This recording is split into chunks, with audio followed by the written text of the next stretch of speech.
Die spraaksame Buddy, die blouringnek papegaai, is veilig tuis.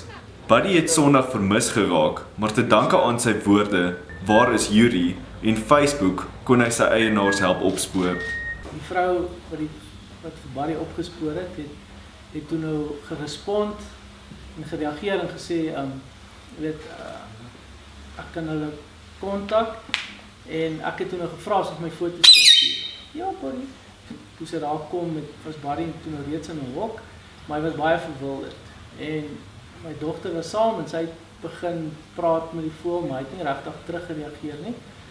Hy het wel nader gekom en toe sy nou vir hom vra, jy weet nou, waar is Yuri?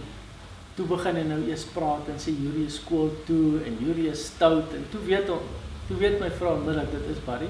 Hoe het jy gevoel toe hy nou terug is by die huis? Toe hy terug, toe voel ek baie gelukkig, want die aand ook toe die voël weg is en my sissies is so in 'n toestand, ek sê net vir hulle, moenie worry nie, hy sal terugkom. Dit vat maar rukkie, maar wat ek baie keer, omdat ek baie by die skool is en so, ek het maar die vletjie leer en goed, my ma is al baie keer sê vir hom Yuri stout of Yuri is by die skool of so iets. Maar ek sal vir hom maar baie, het vat lank, dis so 1 jaar, 2 jaar omtrent, dan begin jy eers duideliker hoor en goed. Ja, nou praat hy net deur mekaar taal. Nou is daar sy man met homself.